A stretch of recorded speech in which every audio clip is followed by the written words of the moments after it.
Chris Godinez, licensed professional counselor, also the host of We Need to Talk on every Sunday at noon, and then I post it up to Facebook. This video is for educational and informational purposes only. If you feel you need a therapist, please go to Google, type in therapy, your city, Psychology Today will pop up, click on that, and it will have therapists in your area. Also, the views and opinions stated herein are mine and mine alone. They do not represent the ACA, the APA, or any other goddamn therapist for that matter. Boom, shakalaka, done. All right, announcements. Let's get everything out of the way. So YouTube obviously changed their policies. I have to now say that this is not kid friendly because obviously I swear like a sailor. It's never been a secret, guys. So there is that. What do I need to announce? Okay, the cruise. Cruise is coming up on Thursday. No, Friday. I'm leaving on Thursday. Anyway, point being, cruise this week. There are still tickets available. There's still cabins available. If you want to go, you can still sign up until that ship sails out of the harbor. So anyway, there that is. I'm very excited to see all of you guys. Susana and I are just thrilled. We cannot wait. And it's so exciting because Susana's going to do a session and I'm going to do a session and we're going to, I'll be in the room with her. She'll be in the room with me and we're going to help you guys and do all that sort of cool stuff. She's going to do a meditation session, which I think is really cool. I'm going to lead you guys through a guided imagery session dealing with the inner child because I think that's important and you guys need the tools to know how to do that. So that is what that is. Hey, India, that's cool. So anyway, so there that is. So I'm so excited. So there's not going to be any show next Sunday, obviously, because I'm going to be in the middle of the Atlantic Ocean. So that should be awesome. Also, you can purchase my books, What's Wrong with Your Dad? And You Can Lead a Horse to Water, but you can't make them cha-cha. Available on Amazon. And if you want them signed, they are available on mercury.com/shop, as is all the merchandise if you care to do that. So there that is. Also, because YouTube is being stupid, they are defunding most of the videos because, oh my God, she swears. Well, no shit. So if you are interested, please go to Patreon. So Patreon, We Need to Talk with Chris. And you can donate there. If you are so interested, you do not have to. I am going to keep doing these videos because I keep doing these videos because that's what I do. So, and I kind of have that rebel in me going, oh yeah, you want to shut me up? Watch this, bitch. Anyway, so there's that. So also SusanaQuintana.com. Susana, S-U-Z-A-N-N-A, Quintana, or Quintana, I'm saying it wrong. Quintana, Quintana.com. That is her website. So I cannot counsel people outside of the state of Arizona due to licensure laws. It's stupid, but there it is. They have not caught up with the 21st century. They're not going to. It's a government agency, whatever. Oh my God. But Susana Quintana is a expert in narcissistic abuse. She has been there. She has done that. She has gone through the whole custody thing. She knows how to deal with the incoming emails and how to sort through it and how to respond and how not to get, hooked by the narcissist trying to, get you to hoover them with the anger. Remember, not all hoovers are positive. Some hoovers are the poke, poke, poke, poke, poke, poke, poke ones. So, SusanaQuintana.com. She knows what to do. She can go across state lines. She can go internationally. She can do Skype. She can do phone. So this is your girl, guys. This is why I have her come along with me because I can only counsel people in Arizona. I can do lectures all across the world, but I can only counsel like a counseling session in Arizona. So anyway, SusanaQuintana.com. This is your girl. She knows what she's doing. All right. Also, Shaquita Arby's book. If you have not gotten it and you were raised by narcissists, this is your book. She is awesome. Healing the Adult Children of Narcissists, Essays on the Invisible War Zone. Great book. I love her. She's awesome. She's apparently also been getting hit by a lot of trolls lately, and I'm not quite sure what's happening, but I've noticed a lot of us who are doing anti-bullying, anti-narcissistic abuse, et cetera, have been getting hit by a lot of these weird troll things. So if any of us have helped you, that means, Shaquita or Kim Saeed or Melanie Tanya Evans or me or Richie Grannon or any of us, Ross Rosenberg, any of us, if we've helped you, please drop these guys a line and let them know because we get hit with a lot of weird people, especially on the holiday weekends. I'm not sure what that's all about, but there it is. Okay, so now that I've done all of that, I think I've gotten all the announcements out of the way. Also, if you are interested in any other lectures that I am doing, everything's up on Eventbrite. So go to Eventbrite, Mercury Eventbrite, and it will have all the lectures for the next 6 months up there. So, okay. All right, here we go. So more signs of a healthy relationship. So we know what an unhealthy one is. We've talked about the warning signs. We've talked about what they do and how they are and all of that sort of stuff. So I want to talk more, because I ran out of time last time. I want to talk more about what is a healthy, good relationship. So I love this. A comfortable pace. A comfortable pace. So remember, when we're with an abuser, it's lightning fast. It's like you get together and within 3 dates, you're boyfriend and girlfriend. Within a month, they're talking about moving in together. Within 2 months, they want to be married. I mean, it's just like lightning fast. You and your partner allow the relationship to happen at a pace that feels comfortable for both of you. Oftentimes, when you begin dating someone, you may feel that you're spending all of your time with them because you want to, and that's great.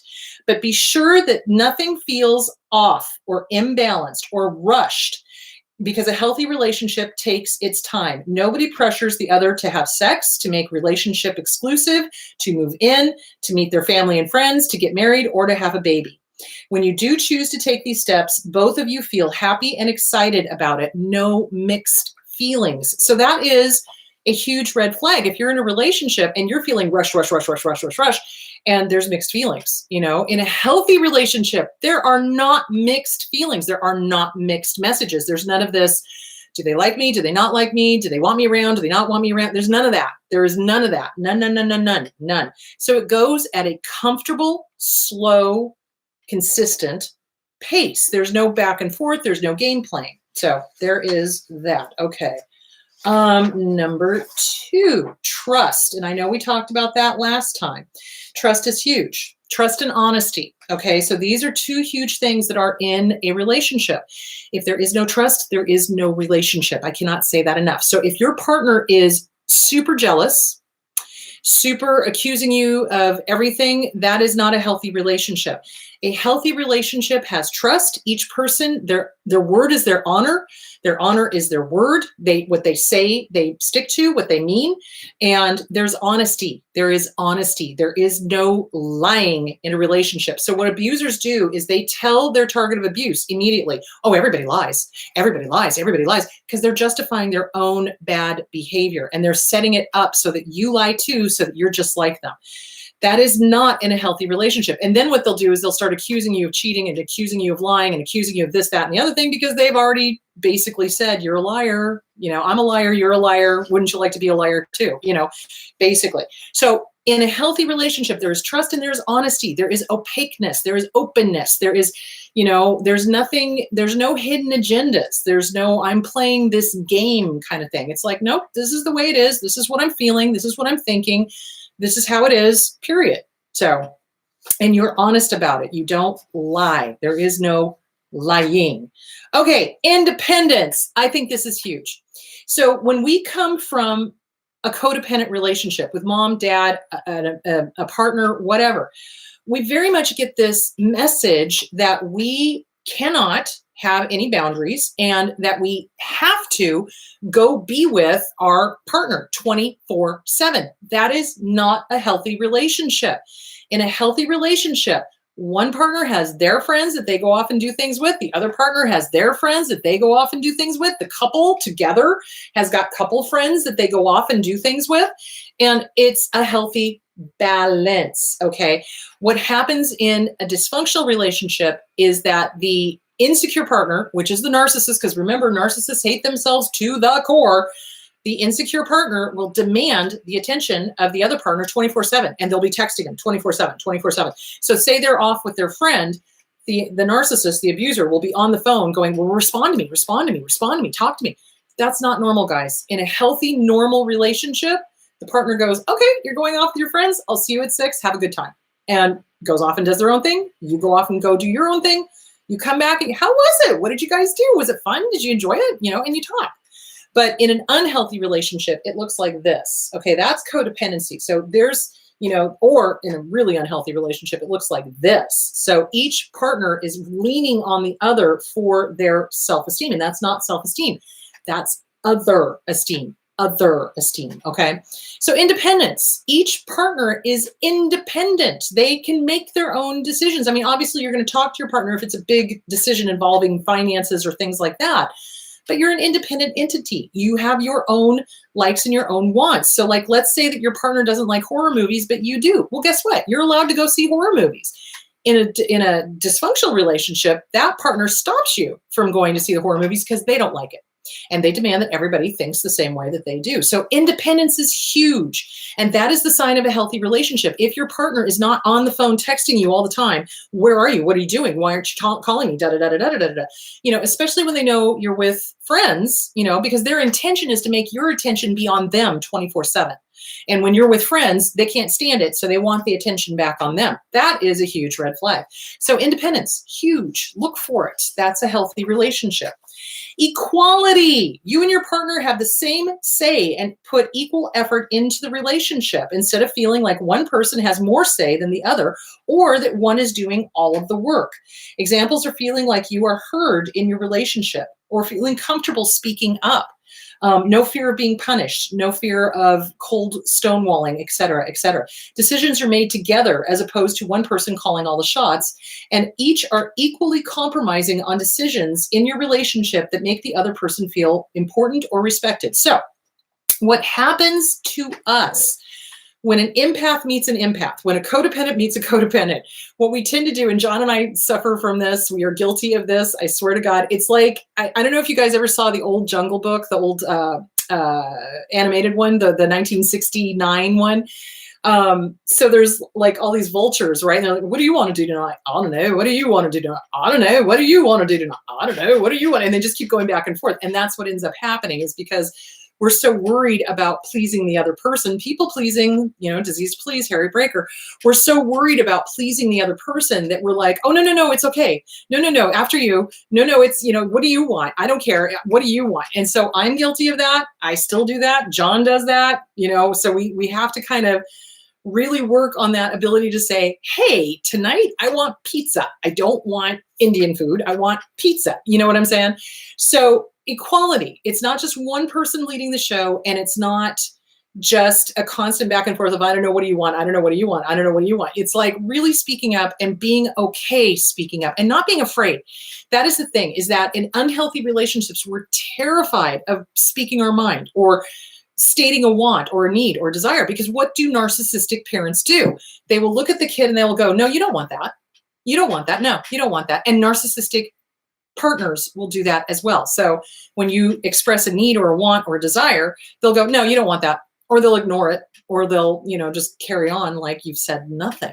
So respect. Equality is respect. It is. It's respecting each other's opinions. It's respecting each other's needs, wants, desires. And it's compromise, but not just on one person's part. It's compromise on both parts to make the relationship continue forward. So there is that. I think that is important. Compassion. Compassion is in a healthy relationship. So compassion means your partner is interested in your day. So you come home and you've just been slammed. You work retail, it's Christmas, you've been slammed, right? And your partner goes, are you okay? And you go, no. And then you, bleh, and they go, okay, it's okay. It's okay. I get it. It's horrible. I'm so sorry. I worked retail. I understand. So, you know, I mean, it's compassion. They show interest and they show that, geez, Louise, I get where you're coming from. It feels awful. I hope you're okay. What do you need? Hot cocoa, maybe some hot tea, you know, that kind of thing. Compassion.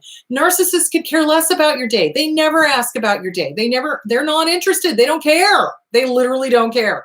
So compassion is when somebody is having a really horrible, awful, hard, terrible day, the partner is available to just be. It's just being. That's compassion. Just being with someone is compassion. It's like holding the space for them to have whatever emotions they're having, whether it's anger or sadness or confusion or fear or anxiety or whatever. It's holding the space so the person can just be. That is compassion.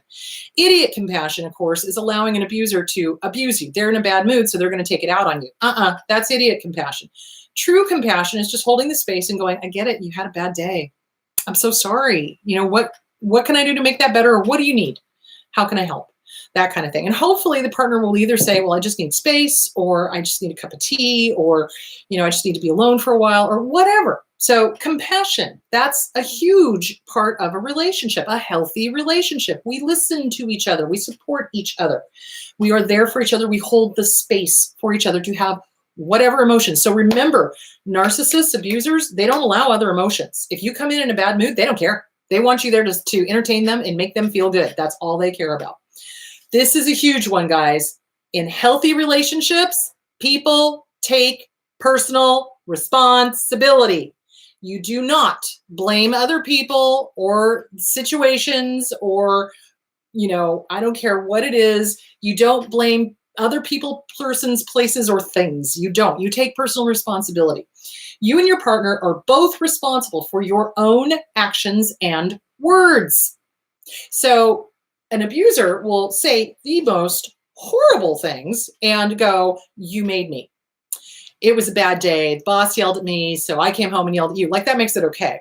And they say horrible things, and they expect you to either pretend that they didn't happen, gaslighting, hello, or they, act like they have a right to. So taking responsibility. We know when we have harmed somebody. We know it. We can see by the look on their face. We can tell by the change in energy. A narcissist doesn't fucking care, okay? So in a healthy relationship, once something has been said and it's hurtful, hopefully that person will go, oh my God, I fucked up. I am so sorry. There's no excuse. I hurt you, and it will not happen again. And then it does not happen again. Does that make sense? So it's taking responsibility. It's owning your own stuff. It's not sitting there going, oh, well, it was a full moon, so I'm in a bad mood. No, bullshit, motherfucker. There's plenty of full moons and you're not always in a bad mood. So yeah, it's like you take personal responsibility. You say something hurtful, you clean it up. You own it. You don't blame it on, something external. It's like, no, you chose to say this and I'm owning it. I chose to say this. I'm owning it. I hurt you. I feel horrible about it. How can I make amends? What do you need? And it will not happen again. I own it. I am so sorry. So you take personal responsibility. And that is also taking our power back, because abusers do this whole you thing. And so we start thinking everything is our fault. So in this book, What's Wrong with Your Dad, I talk about how, when I was a kid growing up, I thought the starving children in China and India were all my fault because I wouldn't eat my fucking peas. Because my dad told me that, he was like, it's you, it's your fault. I can't retire because of you. And it took me until I was about in my teenage years to kind of go, wait a minute, motherfucker, you're an adult. I'm a kid. You could retire at any point if you wanted to and cut me off. So fuck you. So yeah, that's what they don't take responsibility. It's always you. So in a healthy relationship, people take responsibility for their actions, for their feelings, for their emotions, for their whatever. It's about personal responsibility. That's the only way you can be a fully functioning human being. Healthy. So that's what you look for in a relationship. If the relationship has got a bunch of you guns going, get the hell out. It is not healthy. All right, taking responsibility. Loyalty. When your partner is reliable, you feel confident and you feel like you are loved. Some examples: when your partner is respectful and faithful and sticks up for you, doesn't take sides, and especially if there is a narcissistic parent, they don't side with the narcissistic parent, they side with you, and they are willing to go to counseling, they are willing to support you, they are willing to protect you, they are willing to be there. There is nobody, the bullshit that they use is nobody's perfect, and that's their excuse for being disloyal. If you find yourself saying that more than once, it's a red flag that the relationship may not be healthy. So we don't make excuses for people. We don't need to, because they are honest, they are compassionate, they are loyal, they are faithful, they are kind, they are gentle, they are personal responsibility. That, that's what they do. But in a dysfunctional relationship, we're constantly making excuses for the bad behavior of the abuser. Oh, well, they had a bad childhood. Oh, well, they were abused. Oh, well, they were this. Oh, well, they were that. I'm sorry. I know plenty of people that have bad childhoods and were, abused and all sorts of shit. I don't see them acting like that. So loyalty is huge. So when somebody chooses to stand with an abuser, whether that is their parent or whether it is their life partner or whatever, they have shown you who they are. They have shown you who they are. They are more interested in protecting somebody who is abusive than they are in being loyal to a good friend, good spouse, good sister, good brother, whatever. So be done. Be done. Be done. You don't deserve it. You don't deserve somebody who is disloyal. And what I mean by disloyal, I mean somebody who sticks up for abuse, somebody who makes excuses for somebody who is abusive, who tells somebody you have to get rid of your children for me, who tells somebody you have to get rid of your friends for me, who tells somebody you have to get rid of your family for me. Okay, that should be a huge red flag in the abused mind going, wait a minute, that's not normal. So in a healthy, normal relationship, your partner does not give ultimatums. There are no ultimatums. Let me just say that again. There are no ultimatums. If there are ultimatums going on, you may want to take a look at what's happening. Now, the only time that I've ever seen an ultimatum happen in a healthy relationship is when one partner is struggling with a narcissistic parent and the other partner goes, look, we are going to fail if you don't go get help. That's all I'm saying. That's not an ultimatum. It's not like, I am going to leave you, but it is a fact. We are going to fail if you don't go get help. So that's not necessarily an ultimatum. That's just telling it like it is. So there it is. So loyalty, huge, huge, huge, huge. All right. So there was that one. Oh, how are we doing on time? I can't believe how quick this time goes.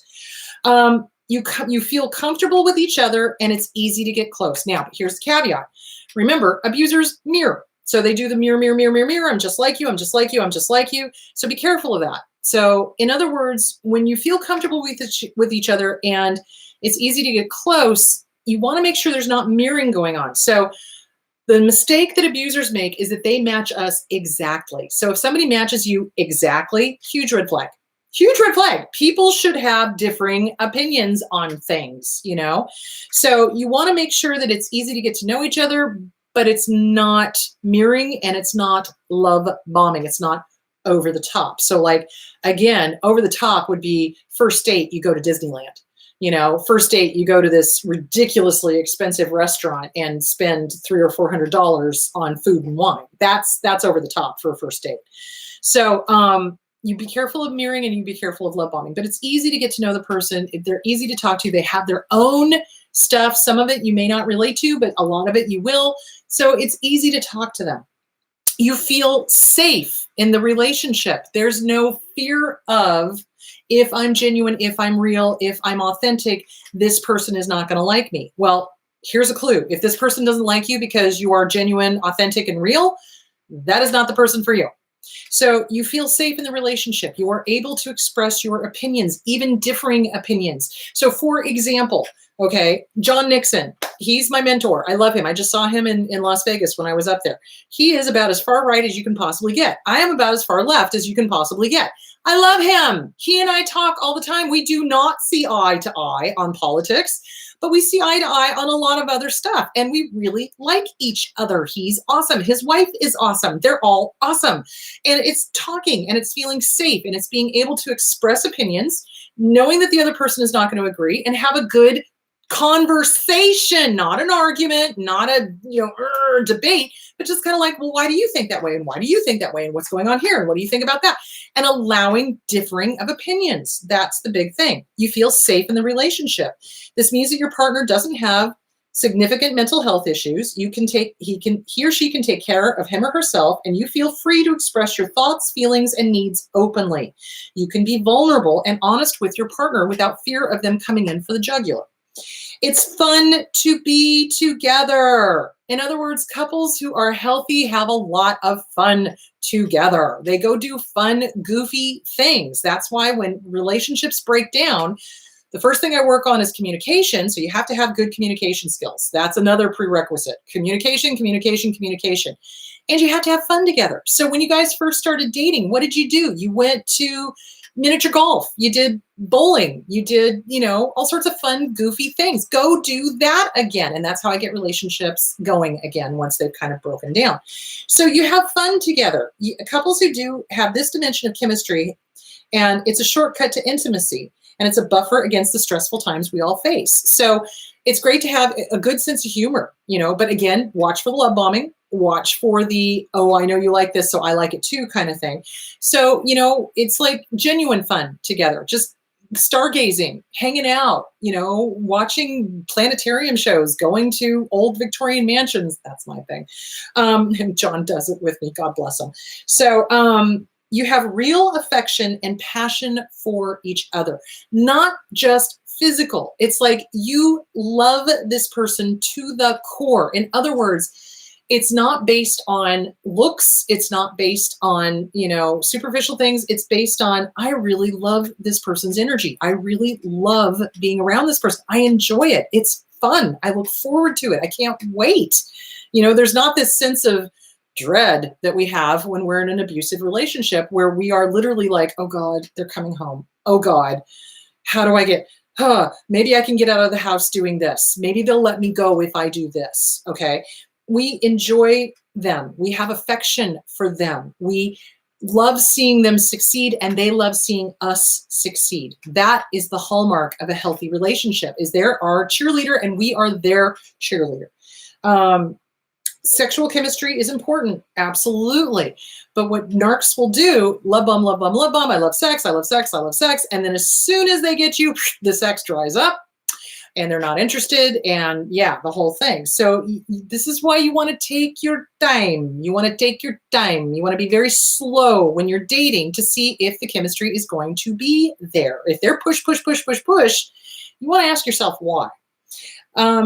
You feel there is mutual respect. That is important. You admire your partner for who she or he is as a person. They have good morals. They have good morals. They are respectful of you and your family and your friends, and they want you to be happy. Your partner is trustworthy. They do not say things like everyone lies. They do not try to convince you that everyone lies. They are trustworthy. Your partner makes time for you on a regular basis. So some narcissists, they get their trophy wife or their trophy husband, and then they ignore them. They just ignore them. They do nothing with them. They don't go out. They don't have fun. They don't, whatever. So, you make time for each other. And that is super important. In a healthy relationship, each partner comes home from the day and we make time for each other. How was your day? What did you do? What's going on? How are things going? How's that project? How are you feeling? That kind of thing. That's important. And then you also make time to have fun. You make time to go do goofy, fun couple things. So you make time for each other. It's never, oh, I'm too busy. That's bullshit. Busy is bullshit, guys. I'm sorry. People come first. People always come first. People always come first. Stuff, things, events, whatever. You can put them off or you can be late to them or whatever. If somebody comes to me in my family and says, oh my God, I need to talk, and I've got, something I'm supposed to be at that's not like a one-on-one thing, but I'll be like, okay, let me hold on. Let me just let them know I'm going to be late. How are you? What's going on? People are always more important, guys. At the end of the day, when we're on our deathbed, we're not going to be sitting there going, oh, I'm so thrilled I made that $1 million. No, I'm going to be sitting there going, I am so thrilled that I made time for my nieces, my nephews, my great nieces, my great nephews. I am so glad and grateful that I could be there for them. That's what's important. Your partner accepts you for who you are, doesn't try to change you, doesn't try to turn you into them, and accepts responsibility for their actions. We've talked about that. So abusers try to change us into them. They try to make us as callous as they are, as unhealthy as they are, as unloving as they are, as hateful as they are. That is not who we are. Your partner's your cheerleader and listens to you. I talked about that. Your partner talks about your future together so that you can create a shared vision of your relationship. Now, this is different than future faking. Okay, and I probably should do a video on future faking. So future faking is when the narcissist, the abuser, starts painting this rosy picture of how wonderful it's going to be in 2 seconds when you move in, right? Or how wonderful it's going to be when you're married. And they're doing this future faking thing. Oh, we're going to do this and we're going to do that and we're going to do, but it never happens. It never happens. So they future fake and they get you to believe that, yes, they're on the same page. Remember mirroring? They get you to believe that they're, on the same page. So in other words, when a partner who is healthy talks about the future, they go, what do you see in the future? Did you want children? I'm not sure I do. We need to talk about this. Do you see where I'm going with this? So it's like a real thing. It's like, okay, here's what I'd like to see. How are we going to get there? Whereas the abusers just kind of paint this rosy picture. It's future faking. It's going to be fabulous. And we're going to do this, but there's no plan from how to get to point A to point Z. So in a real person, they talk about how to get from point A to point Z. Okay, we are coming up on the half an hour. Get your questions ready, guys, if you haven't already. Your friends. You are friends in your relationship. You turn to each other, not away from each other. That is huge in healthy relationships. Mutual respect, trust, honesty, support, fairness, equality, separate identities, good communication, a sense of playfulness, taking care of yourself. Your partner encourages you to do self-care, and you encourage your partner to do self-care. Maintain and respect for each other's individuality. Maintain relationships with family and friends. Do not isolate. If your partner wants you to isolate, you're with an abuser. So a healthy partner wants you to go have family and friends. They want you to have a career. They want you to be successful. They want you to go out and conquer the world. They are thrilled about it. They're not afraid of you meeting somebody else. Oh my God, they're going to meet somebody else and they're going to leave me. That's a narc move. That's a narc move. They have activities apart from another. They are able to express themselves without fear of consequences, able to feel secure and comfortable, allow, oh good God, I'm gonna have to put my glasses on, allow and encourage other friendships, which a narc does not do. A narc will, sabotage and make sure that you don't have other friends. Take interest in one another's activities. So John plays trombone and he plays the saxophone. I go to as many of his concerts as I possibly can because I know it's important to him. And in turn, John supports this show. He's one of the admins. So thank you. So there's that. So you support each other. You're there for each other. You trust each other and are honest with each other. You have the option of privacy, hugely important. You get to be private. You respect sexual boundaries. You don't push anything onto anybody. You're honest about sexual activity if it's a sexual relationship. Relationships are give and take. Allowing your partner to influence you is important, but this is also important that you maintain your own boundaries, that the partner is not influencing you to the point where you lose yourself. Hello. Conflict resolution is fair. Disagreements are part of a healthy relationship. The difference is how the conflict is handled. So learning how to have conflict without harming each other. Okay, so that's healthy relationships. Okay, all right. I think we are ready for questions now. Hold on, let me get over to the other page so I can do this. Okay, I tend to rush into relationships. How does one resist the urge to go fast and sleep together too soon? You're worth waiting for. You're worth waiting for. A good relationship is worth waiting for. If somebody is going to dump you because you're not willing to sleep with them sexually, they're not worth the air that they breathe, seriously, or the air that you breathe. So you take your time. So you remind yourself, it's an anxiety thing. So think about it. We've got a culture where it's like, instant gratification, jump into bed, get into a relationship, do this, do that, blah, blah, blah, blah, blah. And then you throw disordered people in on the mix. And it's a mess. So we do that because of anxiety, because we're terrified of being alone and we're terrified of rejection. So does rejection feel good? No, it doesn't. But we all have to get ready and get used to the word no. It's okay if somebody rejects us. It doesn't mean anything other than we were not the right person for them. That's it. Or they were not the right person for us. That's it. There are 7 billion people on the face of this planet. You're going to tell me there's only one person out there that you're going to jibe with? Really?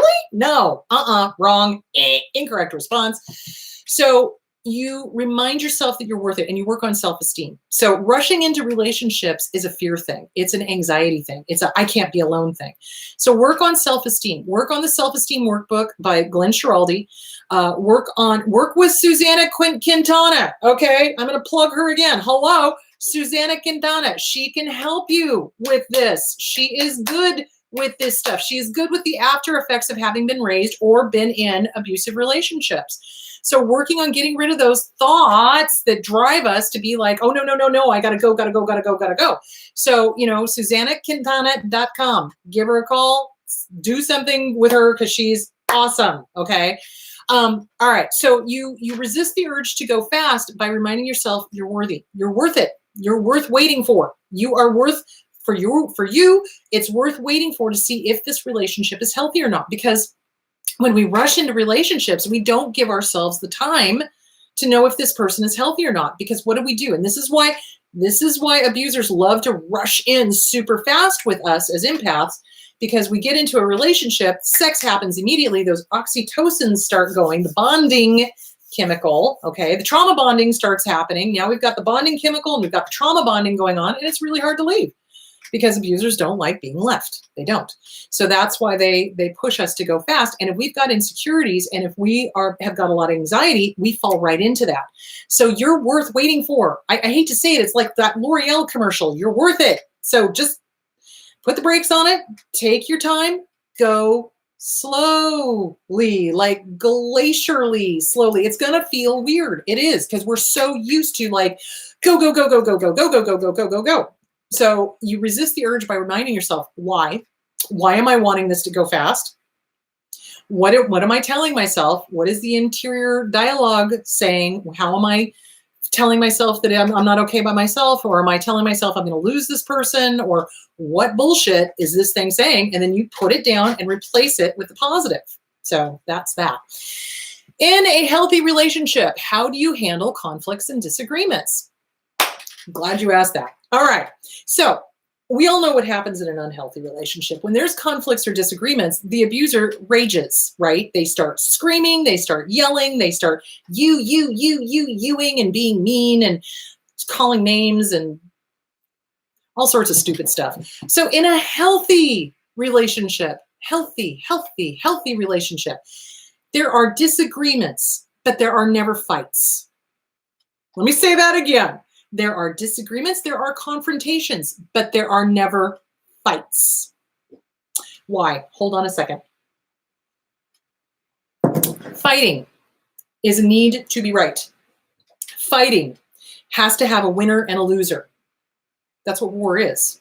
And this is war. When you go up against an abuser, it's war. And they have to be right.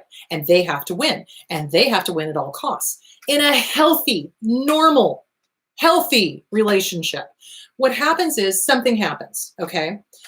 You recognize it. Something's going south. You don't like it. Partner's doing something, or maybe some event happened, or maybe a narc parent got involved, or whatever.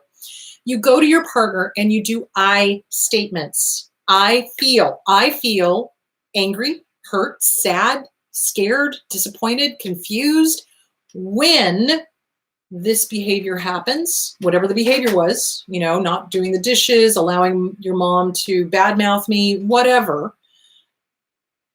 And I just need to let you know. And this is affecting our relationship.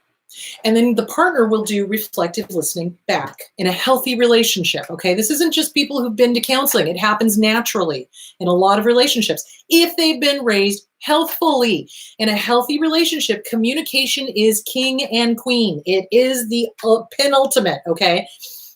The partner will go, okay, what I heard you say is that you feel hurt when I allowed my mom to go off on you on your Thanksgiving cooking or whatever. Right. And then that person goes, yes, that's exactly what I said. Or no, that wasn't quite what I said. Let me try again. And then you try again until the message is received. Now, you can learn how to do this. It's called reflective listening. Reflective listening. You can find this in Fighting for Your Marriage. I have no idea who wrote it. It's on Amazon. It's been out for a while. So you start doing reflective listening. So what this does is one person says a very short statement. The biggest mistake everybody makes is they do this ginormously huge, long diatribe of what's wrong. No. You keep it short. I feel, I statement, whatever the emotion is, anger, hurt, sad, confused, silly, whatever, when the event, the behavior happens. And then hopefully the partner will reflect back. Okay, what I want to make sure I got this right. What I heard you say is that you felt sad, angry, hurt when this behavior happened. Is that correct? Yes, that is correct. Okay, well, all right, what do you need? How do we fix this? How do we repair the relationship? Okay, what I heard you say is that you want to repair the relationship. Here's what I think. And then you start going from there. Okay. And you talk, but it's not just one person talking and one person mea culpaing. It is one person talks short, other person mirrors back, other person says, yes, that's what I said, or no, that's not what I said. And then you get it straight. And then you move forward in the relationship. Okay, here's what I was perceiving. Here's what was going on. Okay, here's what I'm hearing you say is that you felt this was going on. Is that right? Yes, that is right. Okay, well, let's, how can we fix? And you move forward. The goal is always to repair the relationship. Always. It is not a one down, one up. It is a repair the relationship. It's not, I'm right, you're wrong. That is a lose-lose situation. So with an abuser, it's always an I win, you lose situation. That's always what their goal is. That's why there are fights, because the goal of a fight is to win. The goal of a discussion or a confrontation is to understand. So it's always to understand, to repair, to heal, to soothe, and to move forward, so that both parties are getting their needs met. It's not just one, it's not just the other, it's both parties getting their needs met, having their feelings heard and validated, and coming to a mutually agreeable solution. It's always to find the solution. That is what a disagreement or a conflict is. It's not a war. It's not to win. It's not to be better than. It's not to, I'm going to show you. How do we fix this? How do we fix this? How do we understand each other? And how do we continue to heal and move forward? So that is the goal in mind. If your partner is hell-bent on being right, you're never going to have a healthy relationship, because that's not what a healthy relationship is about. Healthy relationship is about understanding and solutions and respect. So in a conflict, you always maintain respect for your partner, always. Let me just say that again. You always maintain respect for your partner, always. What abusers do is they drop into the name calling, the hurtful, harmful lies. You're wrong, and here's why, and you're incompetent, and you're this, and you. That's not a healthy conflict. Healthy conflict is I feel sad, hurt, angry, whatever the emotion is, when the behavior happens. Here's what I need, or here's what I'd like to see. And then your partner reflects back what they heard, and then you move forward fixing it to make sure that both parties are heard. So it's not about a win or lose. It's about understanding, and it's about solutions. So that is how you handle conflict and disagreement. And we are never taught that, especially if we've been raised in an abusive home, where in a lot of abusive homes, it was a free-for-all. It was like, Jesus Christ, you got to carry Uncle Tim out the door, it's alcohol and drugs and everything else. And we never learned how to have a healthy conflict resolution. It's not about yelling. It's not about screaming. It's not about being right. It's about finding the solution that is mutually agreeable to everybody.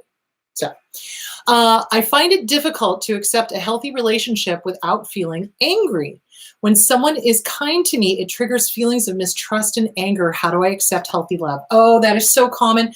Sweetie, that is so common. I'm so glad you brought that up. So what happens is because of the messages we got, right? Our little kid, our interior child, our inner child got all of these messages that we were not worthy of a healthy relationship. And when somebody shows us that we are, oh God, it makes us angry. It does, because it brings up all of that stuff from our childhood. Hang on. It's kind of akin to, and someone posted this, I can't remember if it was on Facebook or if it was on YouTube. Someone posted that, when somebody tells me that I'm good at what I do, or that I'm good looking or whatever, I don't get it. I don't understand it. It makes me angry. Well, that's because we didn't get those messages growing up. If we had received those messages, those basic self-esteem messages from a parent, because when a healthy parent looks at a child, they look at them with just, oh my God, it's you. Oh, this is great. We're going to play. This is awesome. Oh, I'm so glad you're here. There's this sense of, I love you. You're fabulous. Let's go play. Let me take care of you. I love it. It's not a chore. You're my child. I love you. That's a healthy relationship between a parent and a child. It doesn't matter whether it's a mom or dad, two moms, two dads, whatever. That's the healthy relationship, is there's this sense of respect and love. When we are not raised with a sense of respect or love, and somebody is respectful or loveful to us, that comes up against our basic assumption. Let's talk about basic assumption. We create a basic assumption when we are little. when we're little kids. And if our basic assumption is, I'm not good, I'm not worthy, I don't deserve this, et cetera, et cetera, et cetera, we get pissed when somebody tells us otherwise. Why? Because of cognitive dissonance. Cognitive dissonance is incoming information is clashing with what we decided when we were very little. And we're not being able to make sense of it. So we get angry because it doesn't make sense. It's threatening to us. Because if we really accepted how powerful we are, how smart we are, how intelligent we are, how beautiful we are, how handsome we are, how everything we are, wow, there's no stopping us. And that's a little scary to an inner child. That is, because we've been told all these years, you're not smart, you're not pretty, you're not handsome, you're not intelligent, you're not this, you're not that, you're not. And then here comes somebody along and says, you are. And we go, whoa, don't trust you. Yeah, no, that's not the message I got. What the hell? It's all inner child work. So how do you accept healthy love? You must start by loving yourself 110%. Like, seriously, like, whoa, down to the core. So the Self-Esteem Workbook by Glenn Schiraldi, mirror work, looking in the mirror. Hi, good to see you, just like a good parent would.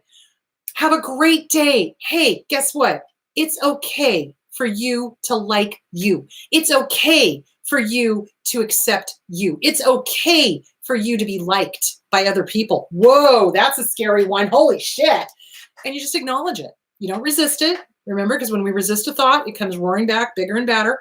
But you just acknowledge it. It's like, whoa, that was a scary thought, having other people like me. Wow, whoa, okay, I guess I got to work on that one. You write yourself love letters. What is good about you? What do you love about you? What is awesome about you? What makes you you? Why do you think people like you? Allow that to soak in. Work on accepting compliments. Now, that does not mean that we let all of our guards down and we go, okay, all abusers come on in. No, thank you. What we do is we start trusting our gut. And part of that is the Self-Esteem Workbook by Glenn Schiraldi. What is your gut? What is your heart? And what is your head? These two guys will lie to you. The gut is a simple yes or no answer to a yes or no question. We start trusting our gut. It's that gut instinct. Okay. And we, see if this person is trustworthy. Okay. If they're trustworthy and they're telling us that they like us and that we're, kind and good and whatever, accept the compliment. Simply say thank you. So one of the ways that I get people used to hearing good things about themselves is I have them do a 1-minute brag. I know it sounds weird. So what you do is you set a timer for 1 minute. And you just start listing off things that are good about you for an entire minute. And you're looking in the mirror and you're telling yourself all of these things that you really like about you. Physical, mental, emotional, spiritual, whatever. You just do the whole thing, okay? And you get used to hearing it. And eventually you'll start believing it. Now, not start believing it like a narcissist thinks they're great. Oh, the greatest. No, it's kind of like, no, this I know about me. I know this to be true. I know this to be true. I know this to be true. I know this to be true. And you start really understanding, yes, there is value to me. There is worth to me. And that is something that the Self-Esteem Workbook talks about, is the worth. So I think it's really, really important that in order to have a healthy love, a healthy relationship, the first person you must love healthfully is yourself. You must acknowledge that you are worthy of love, that you are worthy, period. You're a human being and you are worthy. Okay, so work on that. So Self-Esteem Workbook by Glenn Schiraldi. I think that would be awesome. Mirror work every morning. Hi, good to see you. Have a great day. I give you permission to accept compliments. It's okay. Walk out. That's it. Write yourself a love letter. Do a 1-minute brag. Write down everything that's great about you and say it to you in the mirror. So what you're doing is you're reparenting yourself. You're having to reparent that little inner kid that just wants to be loved, but is so scared and has been so abused and is so mistrustful. So you validate the inner child. Yeah, little one, you're right. There's been a lot of assholes in our lives. And yeah, we got to be careful. However, it's okay to accept love. And you just remind yourself of that. So and I would say, get with a good therapist. Get with a good therapist. Let's get to the root of that. This is an original wound. This is an original wound. And in order to have a healthy relationship, you got to get this handled so that you don't look outside and go, oh, somebody who reminds me of mom and dad or caregivers. So if I can make them love me, I prove these guys wrong. Half of a shit sandwich, total shit sandwich. Does that make sense? So yeah, you start working on you. Question. I am 1 year no contact with my ex. I've changed my number and blocked everywhere. Could this finally be over? Maybe, maybe not. Depends on how cuckoo for Cocoa Puffs they are, to be perfectly honest. So it depends on the abuser. So with your garden variety narcissist, who's just a narcissist, okay, there's nothing else going on board. It's just narcissism. A lot of them have the whole avoidance thing. So if they're not assured success, they're not even going to try kind of thing. So once you've made it very clear, nope, wrong, incorrect response, not responding, not doing this, not seeing you, not contacting, goodbye, a lot of them will stop. Now, caveat, when you get into the dark triads, though, you're dealing with somebody who is not only narcissistic, could possibly also be borderline disorder, malignant, Machiavellian, okay, control freak, and psychopath. Bad fucking combination. These are the ones who end up being your stalkers. So anyone who stalks is a psychopath because they feel they are above the law. They feel like they are untouchable and that the law is going to side with them and that they're going to get automatic acquiescence to their desires because they are them. Oh, it's you, Bob. That kind of thing. So if they were just your garden variety narcissist with none of the dark triad stuff going on, there's a good possibility that they'll be like, oh, this is too much effort. I don't even want to bother. A lot of times they do that. But if you've got a dark triad that is like, smear campaign, controlling, doing electronic cyber stalking, enlisting flying monkeys, that whole thing, leaving notes on your car, that you're dealing with somebody who is dangerous. You are dealing with somebody who is not going to stop. They will continue. They will continue. They will continue. Why? Because for them, it's a win. So when somebody figures out their game and goes, oh, no, I see what you are, and leaves, they then go, no, you don't get to call this game. I call this game. And then they start stalking because they can't stand losing. In their mind, it's a loss, which in our mind, it's like, thank you, Jesus, I'm done with you finally, Jesus Christ. But in their mind, it's a loss and they have to win at all costs. And so they will cyber stalk, they will physically stalk, they will, leave notes on the car, they'll violate restraining orders, they'll do all sorts of weird shit because they're psychopathic. They think they're above the law and that there's not going to be any consequences. If it's been 1 year no contact, you've changed your number, you've blocked everywhere, it could possibly be over, but you always are going to be constant vigilance. It's kind of like Mad Eye Moody from Harry Potter, constant vigilance. Why? Because abusers have been known to go decades no contact. Their supply dries up and they'll go tripping down memory lane and go, oh, I remember that little guy or girl that I dated back in 1999 or 2015 or whatever. And they'll try to contact them again, 20 years later. That actually happened a few months ago to one of my clients. It was like 20 years no contact and suddenly the abuser tries to contact them on Facebook or Twitter. And I was like, I'm sorry, which part of I had a restraining order against you and I left your ass, do you not understand? So yeah, they're crazy. They're crazy. And they suffer from abuse amnesia kind of in a different way than we suffer from abuse amnesia. So for us, for the targets of abuse, we suffer from abuse amnesia in that we minimalize. We're like, oh, this wasn't that bad. Oh, I don't remember them doing that. Oh, da-da-da. And it's part of PTSD. It's part of CPTSD. For them, the abuse amnesia is gaslighting. So, I didn't treat you that badly. Oh, it wasn't that bad. I didn't, and they're gaslighting and they literally don't think they did anything wrong. So 20 years later, they're like, but I don't understand. How come you're not responding? Da, da, da, da. It's like, Jesus Christ almighty, dude, really? Divorce, restraining order, police involved, had to block you on everything and you don't understand what? Yeah. So that's what they do. That's what they do. So you should be okay. I can't make any guarantees if they are a dark triad. And even if they're just your garden variety narcissist, if they run out of supply, they could contact you. It could be tomorrow. It could be next week. It could be 2 years from now. It could be 20 years from now. So you just are always going to be on guard. I don't mean on guard like hypervigilant, but if this person ever comes trying to come back into your sphere of living, you just go, block, and remind yourself. And yeah, they do that. They do that. And they do it on purpose because they think that we're going to forget. They do. They think we're going to forget. Don't even get me started.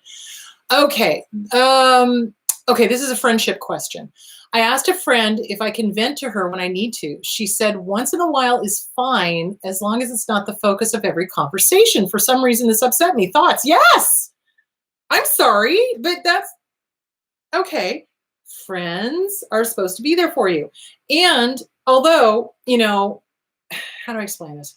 It can be draining on a friendship if all you're doing is venting, okay? And if that's every single time you see the person and you're kind of using them as a therapist, I can understand that kind of being wary of that. But here's the thing, friends need to vent. When shit is going down and we are in the middle of a divorce, or we are in the middle of a breakup, or we are in the middle of being stalked, or we are in the middle of whatever is going on with or the crazy family. We're in holiday season, holiday hoovers, crazy family is doing crazy family thing.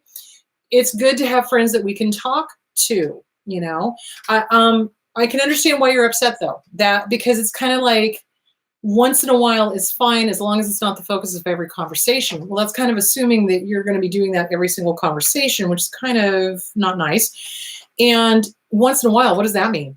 Once a month, once a week, once a year, what does that mean? So yeah, I don't blame you for being upset. I think I would be kind of questioning that as well. What does that mean? Tell me more. What does that mean? So yeah, you have a right to feel the way you're feeling. And I would ask for clarification. Excuse me. I would ask for clarification from the friend. What do you mean once in a while? It's like, and here's the other thing. Friends can be narcissists too. Okay. And part of it is that we get attracted to what's familiar. So especially in the beginning of our journey, when we haven't really worked on ourselves yet, we will find that the friends that we have are very self-centered or very much mirroring what we grew up with or what we were living with. So, if somebody is unwilling to be a good ear for you, is unwilling to be a true friend, you might want to clean out your friend closet. But yeah, that would kind of make me question as well. What does once in a while mean? How often is that? And what did they mean is not the focus of every conversation? Well, if that's what's up for you, a good friend will listen and offer, advice or help or, support or whatever. So yeah, you have a right to feel the way you're feeling. So I would just kind of get some clarification from this person. And if this person is not a good friend, be done, be done, be done, be done, be done. Seriously. I have developed intense romantic feelings for a married man who I recently met. I won't act on my feelings, but I'm finding it difficult to detach. I know that self-respect is important, but I seem to have no issue being the third wheel. How do I move forward? Okay, so part of that is it's a safety thing. If the guy is married, he's unavailable. He's just unavailable, and it's drama. It is drama. So when we have been in an abusive relationship, we get used to the drama triangle, okay? A drama triangle is that the abuser needs to be the hero. The abuser needs a victim, somebody that they're on, and they need a villain. They need somebody to focus all of the energy on, that they're the bad guy, they're the bad guy, they're the bad guy. So if this person is reciprocating your feelings, they have a problem, okay? They need to be working on them. They need to be working on why, their relationship. They need to be free and clear before they get involved with anybody else. And for you, it's a safe thing. There's no intimacy. There's no realness there. This person is not free to be with you. So it's a self-respect thing. It's a self-esteem thing. So, I would say very much get with a good therapist, work on your self-esteem, work on boundaries, work on codependency. Why are you with this person? Are you trying to heal them? Are you trying to fix them? Are you trying to make their life better? Not your job. Resign. So get the Self-Esteem Workbook by Glenn Schiraldi. Get the Disease to Please by Harriet Breaker. Get with a good therapist. Start working on self-esteem. You deserve a relationship that is free and clear, that you are able to pursue. Period. This guy's not free and clear. He's not able to pursue. He's not. And it'll be a drama triangle. It will. You'll be the villain. Trust me on that one. So, that's what I would do. So I would move forward by getting in with a good therapist, get those books, start working them, do that. What can we expect from a narcissist who knows you figured them out? Oh, all right. You can expect smear campaign, big time smear campaign, big time smear campaign. They will tell anybody who's willing to listen, oh my God, this person is horrible. This person's done this person's done that, et cetera, et cetera, et cetera, and that's what they'll do. They'll smear campaign, they'll sabotage, they'll go on a bashing thing. They'll try to take your job. They'll try to take your friends. They'll just go on a smear campaign. So yeah, they'll be dangerous when you figure them out. Abso-freaking-lutely, which is why leaving a relationship is so dangerous for us as the targets, because once the abuser realizes they've lost, like we're not playing anymore, we're done. The only thing they have left to them is the smear campaign, and that's how they try to control and manipulate. So anyway, that's that. Okay, well, I hope that this has been helpful. Remember, good relationships have good communication. They've got personal responsibility. It's healthy. So watch this week's video, watch last week's video. It has all the stuff about healthy relationships, what's in a healthy relationship. I again want to encourage you to visit SusanaQuintana.com. She is my girl that has been there, done that. She divorced a narcissist. She went through the custody battle. She knows how to deal with all of that stuff. She is your girl. So there is that. She's going to be with me on the cruise. The cruise is this Friday. There are still cabins available.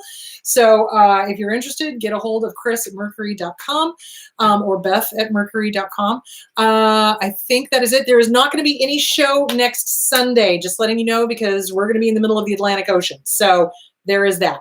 Okay, kids, I think that's it. Cannot think of anything else. I think I'm going to be doing a show next time. Oh, crap. What was the topic? I was thinking about it. Oh, enablers. Flying monkeys and enablers. I think since we're on the Christmas holiday season, that's what I'm going to do. So, okay, kids, have a great week, and I will see everybody going on the cruise on Friday, and thank you so much, and I'll talk to you later. Bye. Where is my clicker? Oh, dear God, there it is. Okay.